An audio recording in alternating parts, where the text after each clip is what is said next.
नमस्कार साथियों, प्रतिज्ञा परिवार में स्वागत है। और आप सब लोगों को बताते हुए बड़ा हर्ष हो रहा है कि जो हमने पढ़ाया वही आया और परीक्षार्थियों के लगातार शुभकामना संदेश आ रहे हैं और बहुत सारे इतने ऐसे मैसेज आ रहे हैं जिससे हम लोग वाकई हम आप लोगों को खुद धन्यवाद ज्ञापित करते हैं कि आप लोगों ने इतना स्नेह दिया, इतना प्रेम दिया। बीपीएड की आंसर की हमने बता दी है, एमपीएड की भी आंसर की अब आने वाली है।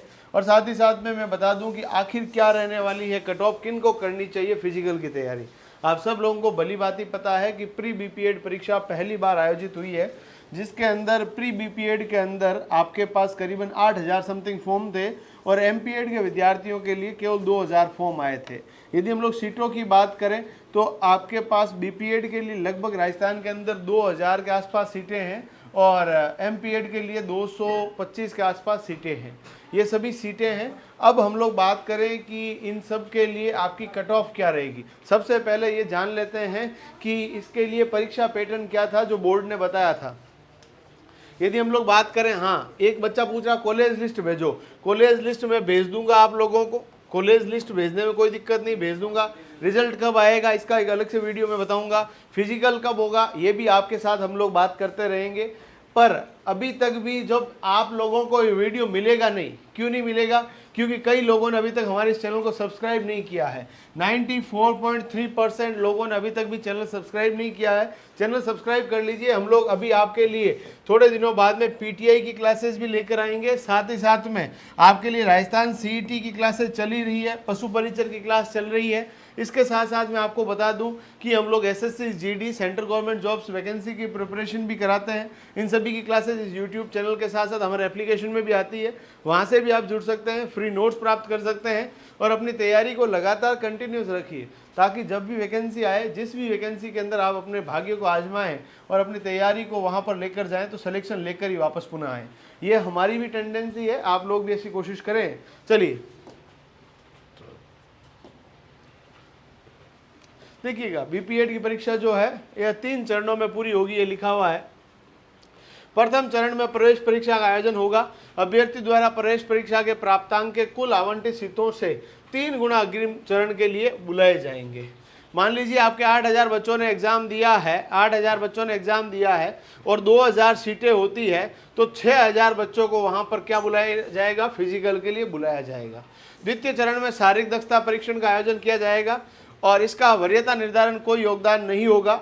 देखिएगा, जब फिजिकल होगा ना, शारीरिक दक्षता परीक्षण होगा, इसका वरीयता निर्धारण में कोई योगदान नहीं होगा। यानी जब आप लोगों के लास्ट में नंबर नहीं जुड़ेंगे, इसमें उत्तीर्ण विद्यार्थी को अग्रिम चरण में भाग लेने योग्य माना जाएगा और जो कि अनुभाग 4 में वर्णित है। यानी आपके सबसे पहले पेपर होगा, पेपर के अंदर जो पेपर हो गया आपका कंप्लीट हो गया, इसमें से 2,000 के 3 गुना करीबन 6,000 बच्चों को आपके फिजिकल के लिए बुलाया जाएगा। इनमें फिजिकल जो बच्चा पास कर लेगा उसको आगे के डॉक्यूमेंट के लिए बुला लेंगे जिसमें आपके पास सब नंबर जुड़ेंगे। इसका 20% मैं भी बताऊंगा किस किस का कितना परसेंट है, इसके लिए बुला लिया जाएगा। यानी आपको फिजिकल केवल आपको पास करना है।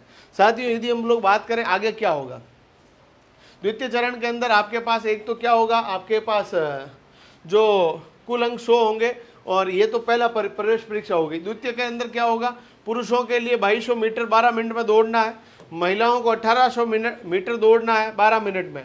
एक वांछनीय योग्यता है, उत्तीर्ण विद्यार्थी ही अग्रिम चरण में भाग लेने योग्य होगा। इसका वरीयता निर्धारण में कोई योगदान नहीं है। यानी आपको फिजिकल पास करना ही है, यदि पास नहीं करोगे तो नंबर नहीं आना है। साथ ही साथ में यदि हम लोग बात करें आपके जो मापदंड है, अब आगे के तीसरे चरण में जब पहुंच गए, दौड़ लगानी और कुछ नहीं करना है। 6,000 बच्चों को दौड़ के लिए बुलाएंगे। 6,000 में से जो है आगे के चरण में जो पास हो गए, मान लो 4,000 पास हो गए तो 4,000 को थर्ड स्टेज में बुला लिया। अब थर्ड स्टेज में क्या होगा, प्रवेश परीक्षा का 20 अंक। 20 अंक का मतलब आपके पास जो आपके मान लीजिए 100 में से पेपर के अंदर 80 नंबर आए तो 80 का 20%, 80 का कितना परसेंट लेंगे? 20%। यानी आपके यहाँ पर 20 में से 16 नंबर आ गए। यदि आपके 60 नंबर आए तो 60 का 20% कितना होता? 12। यदि आपको 50 नंबर ही आए तो 50 का 20% कितना होगा? 10 नंबर। ये हो गए 20 में से। फिर उसके बाद स्नातक परीक्षा 40। अब यहाँ पर जो है आपके मान लीजिए स्नातक यानी ग्रेजुएशन के अंदर आपके 70% है, 70 का 40% ले लिया जाएगा। 70 का कितना परसेंट लेंगे?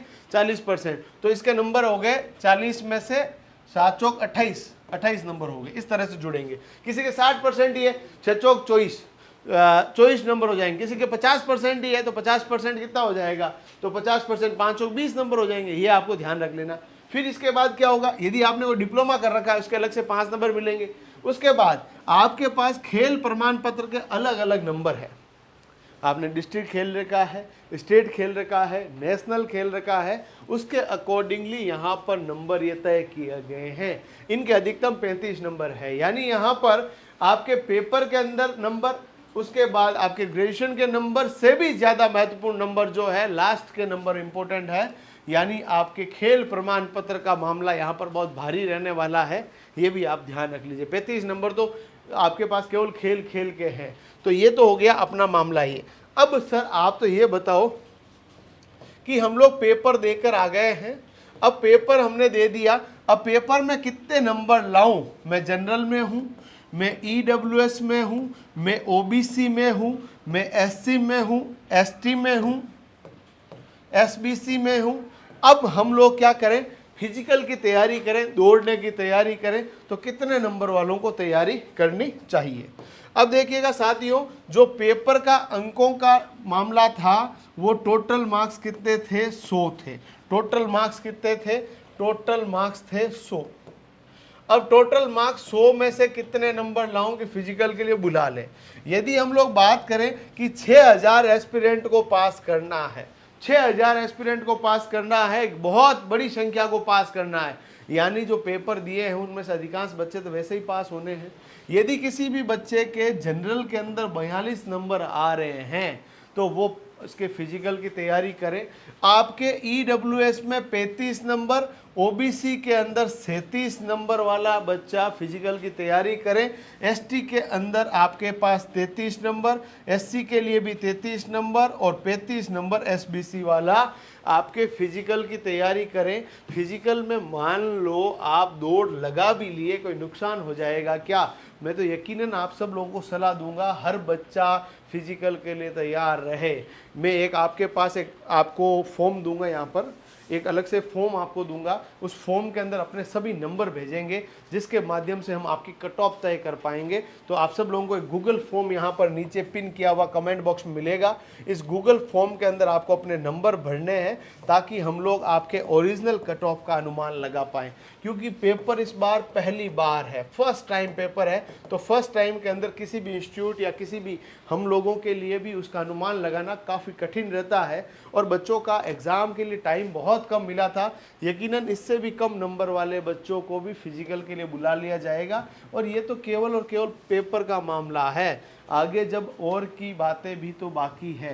तो आप सभी लोग इसी प्रकार जुड़े रहिए और साथ ही साथ में हमारी बाकी अपडेट्स को देखने के लिए इस YouTube चैनल को सब्सक्राइब कर लीजिए। मस्त रहिए, स्वस्थ रहिए और अपनी तैयारी में व्यस्त रहिए। धन्यवाद।